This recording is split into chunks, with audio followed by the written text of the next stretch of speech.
ನಮಸ್ಕಾರ. ನಮ್ಮ ಹೆಸರು ಸುವರ್ಣ ಅಂತ, ಬಸವರಾಜ್ ಅವರು. ಸ್ವರ್ಣಗೃಹ ಅಂತ ನಮ್ಮ ಮನೆ. ನಮಗೆ ಮನೆ ಕಟ್ಟಬೇಕು ಅಂತ ತುಂಬ ದಿವಸದಿಂದ ಆಸೆ ಇತ್ತು. ಆದರೆ 30-40 ಸೈಟಲ್ಲಿ ಒಂದು ಚಿಕ್ಕದಾಗಿ ಮನೆ ಇತ್ತು. ಆದರೆ ನಮಗೆ ಡ್ಯೂಪ್ಲೆಕ್ಸ್ ಮನೆ ಮಾಡಬೇಕು ಅಂತ ಒಂದು ಆಸೆ ಇತ್ತು. ಆದರೆ ನಮ್ಮ ಕೈಲಿ ಆಗುತ್ತೋ ಇಲ್ವೋ ಅನ್ನೋ ಒಂದು ಡೌಟಲ್ಲೇ ಇದ್ವಿ. ಯಾಕೆಂದರೆ ನಮ್ಮ ಬಜೆಟ್ಗೆ ಆಗುತ್ತೋ ಇಲ್ವೋ ಅಂತಂದ್ಬಿಟ್ಟು ನಮಗೆ ಮನಸ್ಸಲ್ಲಿತ್ತು. ಆಗ ಒಂದ್ಸಲ ನಮ್ಮ ಮಗಳು ಮನೆ, ಅವರು ಡ್ಯೂಪ್ಲೆಕ್ಸ್ ಮನೆ ಕಟ್ಟಿದ್ರು. ನಾವು ಅಲ್ಲೋಗಿದ್ವಿ. ಅಲ್ಲಿ ಹೋದಾಗ ಅವರು ತುಂಬ ಚೆನ್ನಾಗಿ ಬಂದಿದೆ, ಅವ್ರ ಮನೆ ದೊಡ್ಡದಾಗಿದೆ, ತುಂಬ ಚೆನ್ನಾಗಿ ಬಂದಿದೆ. ಮತ್ತು ಅವ್ರ ಹತ್ರ ನಾವೆಲ್ಲ ಕೇಳ್ಕೊಂಡ್ವಿ, ಯಾರು ಕಟ್ಟಿದ್ದು, ಏನು, ಯಾವ ಕಂಪನಿಯವರು, ಯಾವ ಇಂಜಿನಿಯರ್ ಅವರು. ಶ್ರೀ ಲಕ್ಷ್ಮೀ ವಿಹಾಸ್ ಕಂಪನಿ ಅಂತ ಅಂದ್ಬಿಟ್ಟು ನಮ್ಮ ಮಗಳವರು ಹೇಳಿದ್ರು. ಅದರಲ್ಲಿ ಇಂಜಿನಿಯರು ಕಿರಣ್ ಅಂತ ಅಂದ್ಬಿಟ್ಟು ಅವರು ಈ ಥರ ತುಂಬ ಚೆನ್ನಾಗಿ ಮಾಡಿಕೊಡ್ತಾರೆ, ನೋಡಿ ಚೆನ್ನಾಗಿ ಅವರು ರೆಸ್ಪಾನ್ಸ್ ಮಾಡ್ತಾರೆ ಅಂತ ಎಲ್ಲ ಹೇಳಿದ್ರು. ಆಯಿತು ಅಂತಂದ್ಬಿಟ್ಟು ನಾವು ಅವ್ರನ್ನ ಫೋನ್ ಮಾಡಿದ್ವಿ. ಫೋನ್ ಮಾಡಿದ ತಕ್ಷಣ ಅವರು ಬಂದರು ಮನೆಗೆ. ಬಂದುಬಿಟ್ಟು ನಮ್ಮದು ಮೊದಲಿದ್ದಿದ್ದ ಮನೆ ಎಲ್ಲ ನೋಡಿ ಯಾವ ಥರ ಮಾಡ್ಬೋದು ಏನು ಅಂತಂದ್ಬಿಟ್ಟು ಅವರು ತಕ್ಷಣವೇ ಅವತ್ತೇ ಎಲ್ಲ ಪ್ಲ್ಯಾನಿಂಗ್ ಎಲ್ಲ ಮಾಡಿ ತೊಗೊಬಂದು ಕೊಟ್ಟರು ನಮಗೆ. ಕೊಟ್ಟಾಗ ಮತ್ತೆ ನಮ್ಮ ಮಗ ಎಲ್ಲ ಕೂತ್ಕೊಂಡು ಡಿಸ್ಕಷನ್ ಮಾಡಿ ಕೊಟ್ಟರು. ನಮ್ಮ ಬಜೆಟ್ ಇರೋದು ಇಷ್ಟೇ ಅಂತ ನಾವು ಹೇಳಿದ್ವಿ. ನಮ್ಮ ಇದರಲ್ಲಿ ಡ್ಯೂಪ್ಲೆಕ್ಸ್ ಆಗುತ್ತೋ ಇಲ್ವೋ ಅಂತಂದ್ಬಿಟ್ಟು ನಮಗೆ ಗೊತ್ತಿರಲಿಲ್ಲ. ಹಾಗಾಗಿ ಮಾಡಿಕೊಡ್ತೀನಿ ನಿಮ್ಗೆ ಯಾಕೆ ಅಂತ ಹೇಳಿಬಿಟ್ಟು ಇಂಜಿನಿಯರು ಕಿರಣ್ ಅವರು ಹೇಳಿಬಿಟ್ಟು ನಮಗೆ ತುಂಬ ಭರವಸೆಯನ್ನು ಕೊಟ್ಟು ಸ್ಟಾರ್ಟ್ ಮಾಡಿದ್ರು. ಮತ್ತು ಆ ಪ್ಲ್ಯಾನ್ ತೊಗೊಂಡು ಕಿರಣ್ ಅವ್ರು ಬಂದರು. ಬಂದಾಗ ಎಕ್ಸ್ಪ್ಲೈನ್ 2-3 ಥರ ಪ್ಲ್ಯಾನ್ ತೊಗೊಬಂದರು. ಆಗ ನಾವು ನೋಡಿದ್ವಿ. ಮತ್ತು ನಮ್ಗೆ ಇಷ್ಟ ಆಗಿದ್ದ ಥರ ನಮ್ಗೆ ಯಾವ್ಯಾವ ಥರ ಬೇಕು, ಅಡುಗೆ ಮನೆ ಆಗಲಿ ಮತ್ತು ಮತ್ತೊಂದಾಗಲಿ ಯಾವ್ಯಾವ ರೀತಿ ಇರಬೇಕು ಅಂತ ನಮ್ಮದು ಸಜೆಷನ್ ಎಲ್ಲ ಹೇಳಿದ್ವಿ. ಹೇಳುವಾಗ ಅದನ್ನೆಲ್ಲ ಸೇರಿಸಿ ಒಂದು ಒಳ್ಳೆ ಪ್ಲ್ಯಾನ್ ಮಾಡಿ ಕೊಟ್ಟಾಗ ಅದು ನಮಗೆ ತುಂಬ ಇಷ್ಟ ಆಯಿತು. ಮತ್ತು ಹೀಗೆ ಕೆಲಸ ಹಿಂದೆನೇ ಸ್ಟಾರ್ಟ್ ಮಾಡಿಬಿಟ್ಟು ಅವ್ರು ಡಿಲೇನೇ ಮಾಡಲಿಲ್ಲ. ಟಕ್ ಅಂತ ಬೇಗ ಎಲ್ಲ ಕೆಲಸ ಸ್ಟಾರ್ಟ್ ಮಾಡಿಸಿದ್ರು. ಮತ್ತು ಯಾವುದೇ ಒಂದು ಮೆಟೀರಿಯಲ್ಸು ತರಬೇಕು ಅಂದರೂ ಸಹ ಅವರು ನಮ್ಮನ್ನ ಕೇಳ್ತಾಯಿದ್ರು. ಮತ್ತು ನಮ್ಮನ್ನು ಕರ್ಕೊಂಡೋಗಿ ತೋರಿಸ್ತಾಯಿದ್ರು.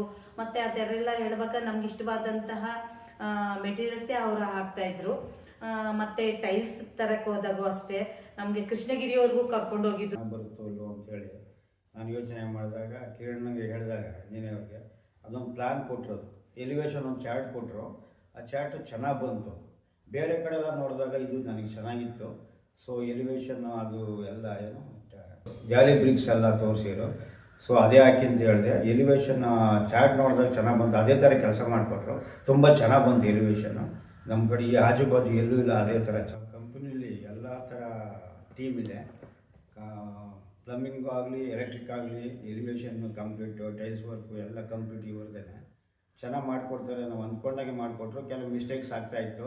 ನಾನು ಸಜೆಸ್ಟ್ ಮಾಡ್ತಾಯಿದ್ದೆ. ನಾನು ಸಜೆಸ್ಟ್ಗೆ ಹೋಗ್ಬಿಟ್ಟು ನಮ್ಮ ಕಿರಣ್ ಇಂಜಿನಿಯರ್ ಅವರು ಏನು ಬೇಕಲ್ಲ ಅದು ಚೇಂಜ್ ಮಾಡಿಕೊಟ್ರು. ಎಲ್ಲ ಥರ ವರ್ಕು ಇವ್ರ ಹತ್ರ ಇದೆ. ಚೆನ್ನಾಗಿ ಮಾಡಿಕೊಡ್ತಾರೆ. ತುಂಬ ಖುಷಿ ಆಯಿತು. ಇನ್ನು ಕನ್ಸ್ಟ್ರಕ್ಷನ್ ಭಾಗವಾಗಿ ಪೂಜಾ ರೂಮು ಮಾಡಬೇಕು ಅಂತ ಜನ ಕಾಂಟ್ಯಾಕ್ಟ್ ಮಾಡಿದಾಗ ಕೆಲವೆಲ್ಲ ಹೇಳಿರು ನನಗೆ. ನಮಗೆ ಮನೆ ದೇವರು ವೆಂಕಟೇಶ್ವರ ಸ್ವಾಮಿ ಆಗಿರೋದ್ರಿಂದ ಆ ಫೋಟೋ ಇಡಬೇಕು ಅಂತ ನಾನು ಯೋಚನೆ ಮಾಡಿದೆ. ಈಗ ನಮ್ಮ ಇಂಜಿನಿಯರ್ ಒಂದು ಸಜೆಸ್ಟ್ ಮಾಡಿದರು, ಲೇಸರ್ ಕಟಿಂಗ್ ಮಾಡಿಸೋಣ, ವೆಂಕಟೇಶ್ವರ ಸ್ವಾಮಿ ಸುಮಾರು ಕಡೆ ಮಾಡಿದ್ದಾರೆ ಅಂತೇಳಿ ತೋರಿಸಪ್ಪ ಅಂತ ಹೇಳಿದೆ. ಅದು ಶಾಂಪಲ್ ತೋರಿಸಿದ್ರು ನನಗೆ ತುಂಬ ಇಷ್ಟ ಆಯಿತು. ಅದೇ ಥರ ನನಗೆ ಲೇಸರ್ ಕಟಿಂಗ್ ವೆಂಕಟೇಶ್ವರ ಸ್ವಾಮಿ ಮಾಡಿಕೊಟ್ರು. ಸ್ಟ್ಯಾಚು ಚೆನ್ನಾಗಿದೆ, ತುಂಬ ಚೆನ್ನಾಗಿದೆ ಅದು. ಹಾಗಾಗಿ ಅದನ್ನು ಅಳವಡಿಸ್ಕೊಟ್ರು. ಮತ್ತು ಇನ್ನು ಫಾಲ್ ಸೀಲಿಂಗು ಹೋದರೆ ಫಾಲ್ ಸೀಲಿಂಗು ಹೊಸ ಶೈಲಿಯಲ್ಲಿ ಮಾಡಿಕೊಟ್ಟಿದ್ದಾರೆ. ಸೊ ನಾನು ಬೇರೆ ಕಡೆ ಎಲ್ಲೂ ನೋಡಿರಲಿಲ್ಲ.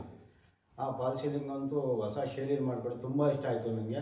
ಇನ್ನು ರೂಮ್ಗಳಲ್ಲಂತೂ ನಮಗೆ ಫಾಲ್ ಸೀಲಿಂಗು ತುಂಬ ನಾವು ಅಂದ್ಕೊಂಡಂಗೆ ಮಾಡಿಕೊಟ್ಟಿದ್ದಾರೆ, ಚೆನ್ನಾಗಿದೆ. ಆಮೇಲೆ ಸೊ ಓಕೆ, ನನಗೆ ಸಿಂಪಲ್ಲಾಗಿ ಲೈಟಿಂಗ್ ವ್ಯವಸ್ಥೆನೂ ಮಾಡಿಕೊಟ್ಟಿದ್ದಾರೆ ಫಾಲ್ ಸೀಲಿಂಗ್ ತಕ್ಕಂತೆ. ಸೂಪರಾಗಿದೆ. ಅಷ್ಟೇನು ಅತಿರೇಕವಾಗಿ ಏನೂ ಇಲ್ಲ, ಸೂಪರಾಗಿ ಬಂದಿದೆ. ಇನ್ನು ಮುಂದುವರೆದ ಭಾಗ ನಮ್ಮ ಬಾತ್ರೂಮ್ಗೆ ನನಗೆ ಸಾಮಾನ್ಯವಾಗಿ ನಾರ್ಮಲಾಗಿ ನಾವು ಕೆಳಗಿನ ಮನೆಯಲ್ಲ ಇತ್ತು. ಈಗ ನಮ್ಮ ಕಿರಣ್ ಇಂಜಿನಿಯರು ಬೇರೆ ಥರ ಹೇಳಿದರು, ಈ ಗ್ಲಾಸ್ ಪಾರ್ಟಿಷನ್ ಮಾಡೋಣ ಅಂತೇಳಿ. ಪಾರ್ಟಿಷನ್ ಸೂಪರಾಗಿ ಬಂದಿದೆ. ಡ್ರೈ ಏರಿಯಾ, ವೆಟ್ ಏರಿಯಾ ಸೂಪರಾಗಿ ಬಂದಿದೆ. ಅದನ್ನು ಅಳವಡಿಸ್ಕೊಟ್ರು. ಎಲ್ಲ ರೂಮ್ಗಳಲ್ಲೂ ಅದೇ ಥರ ಮಾಡಿಕೊಟ್ಟಿದ್ದೀವಿ. ತುಂಬ ಚೆನ್ನಾಗಿದೆ. ಅದಂತೂ ನಮಗೆ ತುಂಬ ಇಷ್ಟ. ಇನ್ನು ನೆಕ್ಸ್ಟು ನಾವು ಮೇಲೆ ಹೋದರೆ ನಮ್ಗೆ ಬಾಲ್ಕನಿ ಮಾಡಿಕೊಟ್ಟಿದ್ದಾರೆ. ಆ ಬಾಲ್ಕನಿಯಲ್ಲಿ ನಮಗೆ ಏಜ್ ಆಗಿರೋದ್ರಿಂದ ನಾವು ವ್ಯಾಯಾಮ ಮಾಡ್ಬೋದು, ಕುಂತ್ಕೊಂಡು ಪೇಪರ್ ಓದ್ಬೋದು. ಹಾಗಾಗಿ ತುಂಬ ಚೆನ್ನಾಗಿದೆ. ವ್ಯಾಯಾಮಕ್ಕಿಂತ ನಮಗೆ ಒಂದು ಮನಃಶಾಂತಿ ಸಿಗುತ್ತೆ ಅಲ್ಲಿ ಕೂತ್ಕೊಂಡು. ಆರಾಮಾಗಿ ನಾವು ಆ ಟೈಮ್ ಸ್ಪೆಂಡ್ ಮಾಡ್ಬೋದು. ತುಂಬ ಚೆನ್ನಾಗಿದೆ. ಹಾಗಾಗಿ ಇನ್ನೊಂದು ಸಿಟ್ಔಟ್ ಮಾಡಿಕೊಟ್ಟಿದ್ದಾರೆ ಪಕ್ಕದಲ್ಲಿ, ಸ್ವಲ್ಪ ಎಕ್ಸ್ಟೆಂಡ್ ಮಾಡಿ, ಅದು ಚೆನ್ನಾಗಿದೆ. ಪಕ್ಕದ ರೂಮಲ್ಲಿ ತುಂಬ ಚೆನ್ನಾಗಿದೆ. ನಮಗೆ ಇನ್ನೇನು ಬಿಲ್ಡಿಂಗು ಪೂರ್ಣ ಆಯಿತು ಅನ್ನೋಷ್ಟರಲ್ಲಿ ಗೃಹಪ್ರವೇಶದ ಚಿಂತೆ ಬಂತು. ಸೊ ಅಷ್ಟರಲ್ಲಿ ನಮಗೆ ಏನು ಬೇಕೋ ಸಾಕಾಗುತ್ತೆ, ಹತ್ತತ್ರ ಬಂದ್ಬಿಡ್ತು. ಹಾಗಾಗಿ ಇನ್ ಟೈಮ್ ಎಲ್ಲ ನಮಗೆ ಏನು ಬೇಕೋ ಎಲ್ಲ ಕಂಪ್ಲೀಟ್ ಪೇಂಟಿಂಗ್ ವರ್ಕು ಎಲ್ಲ ಕಂಪ್ಲೀಟ್ ಚೆನ್ನಾಗಿ ಮಾಡಿಕೊಟ್ರು. ಸೊ ಗೃಹಪ್ರವೇಶದ ಒಳಗಡೆನೇ ಮಾಡಿಕೊಟ್ರು. ಎಲ್ಲ ಚೆನ್ನಾಗಿ ಬಂತು. ನಮಗೆ ಗೃಹಪ್ರವೇಶನ ಅದ್ದೂರಿಯಾಗಿ ಆಯಿತು. ಯಾವುದೇ ರೀತಿಯಲ್ಲಿ ಯಾವುದೇ ರೀತಿ ಅಡಚಣೆ ಆಗಲಿಲ್ಲ, ಬಗೆಹರಿಸ್ಕೊಟ್ರು. ಕಂಪ್ಲೀಟ್ ಎಲ್ಲ ಥರದ ವರ್ಕು ಅಷ್ಟೇ ಕಂಪ್ಲೀಟ್ ಆಯಿತು. ಯಾವುದು ಉಳಿದಿರಲಿಲ್ಲ, ಸಣ್ಣ ಪುಟ್ಟ ಇತ್ತು. ಆಮೇಲೆ ಅವರು ಮಾಡಿಕೊಟ್ರು, ತೊಂದರೆ ಇಲ್ಲ. ಲಕ್ಷ್ಮೀ ನಿವಾಸ್ ಕನ್ಸ್ಟ್ರಕ್ಷನ್ನು ನಮಗೆ ತುಂಬ ಇಷ್ಟ ಆಯ್ತಪ್ಪ. ತುಂಬ ಇಷ್ಟ ಆಗಿ ಕೊಟ್ಟಿರೋದಕ್ಕೂ ನಮಗೆ ಮನೆಗೆ ಚೆನ್ನಾಗಿ ನಿರ್ಮಾಣ ಮಾಡಿಕೊಟ್ರು. ಮತ್ತು ಅವರಿಗೆ ನಾನು ಫುಲ್ಲು ಟೀಮ್ಗೆ ಅವ್ರ ಹತ್ರ ಎಲ್ಲ ಥರ ಅನುಕೂಲಗಳಿದೆ. ಅವರಲ್ಲಿ ಎಲ್ಲ ಟೀಮ್ಸ್ ಇದೆ ಅವರಲ್ಲಿ. ಎಲ್ಲ ಉಪಯೋಗಿಸ್ಕೊಂಡು ನಮ್ಮ ಮನೆ ನಿರ್ಮಾಣ ಮಾಡಿಕೊಟ್ರು. ಅವ್ರ ಟೀಮಿಗೆ ತುಂಬ ಹೃದಯದ ಒಂದು ವಂದನೆಗಳಪ್ಪ. ತುಂಬ ವಂದನೆಗಳು ಹೇಳ್ತೀನಪ್ಪ. ತುಂಬ ಚೆನ್ನಾಗಿ ಮಾಡ್ಕೊಟ್ಟಪ್ಪ. ಹಿಂಗೆ ಬೆಳಿ, ಚೆನ್ನಾಗಾಗು, ಹಿಂಗೆ ಬೆಳೀತಾ ಹೋಗು, ಒಳ್ಳೊಳ್ಳೆ ಬಿಲ್ಡಿಂಗನ್ನ ಬೇರೆಯವ್ರಿಗೆ ನಿರ್ಮಿಸ್ಕೊಡು. ನಿನ್ಗೆ ಒಳ್ಳೇದಾಗಲಿ, ದೇವ್ರು ಒಳ್ಳೇದು ಮಾಡಲಿ.